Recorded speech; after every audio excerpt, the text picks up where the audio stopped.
नमस्कार मंडळी, तूही रे माझा मितवा.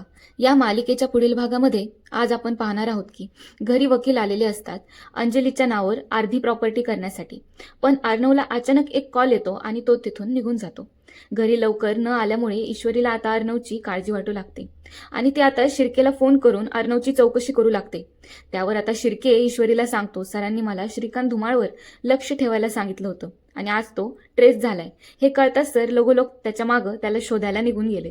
ते ऐकून ईश्वरीला खूप आश्चर्याचा धक्का बसतो आणि तिला अर्णवची काळजी सुद्धा वाटायला लागू लागते. तिकडे अर्णव आता किडनॅप झालेला असतो आणि तो किडनॅपर्सला विचारतो, इथं कशाला आणलंय मला तुम्ही, सांगा ना. त्यावर एक माणूस म्हणतो, गप्प बस, तुला आम्ही काय करतोय काय, मग कशाला बडबड करतोयस. मग अर्णव म्हणतो, काय करायचं नव्हतं तर मला इथे आणलं कशाला. त्यावर तो माणूस उठतो आणि अर्णव जवळ जाऊन त्याला म्हणतो, तुला फक्त इथे ठेवण्याचा प्लॅन आहे आमचा. पण तेवढ्यात आता ईश्वरी तिथं काय माहीत कुठून येते आणि तिने अर्णवला कसं काय शोधला असावं. खूपच हुशार आहे बाबा ही. पण आता ती त्या माणसांना पाहून मनातल्या मनात म्हणते, इथे हे दोघं गुंड आहेत, मी एकटीच कशी काय यांच्याशी हातापाई करू, कसं सोडू मी अर्णव सरांना इथून. आता काहीतरी युक्ती करावीच लागेल. ईश्वरी नक्की तिच्या हुशारीने अर्णवला वाचवणार हे तर नक्की. पण हुशार वल्लरीपासून आणि चाणाक्ष राकेशपासून कसं वाचवेल घर, जे आता अंजलीच्या अशा वागण्याने तुटत चालले. असो, तसं पण अंजली बावळट बायको आहे हुशार राकेशची.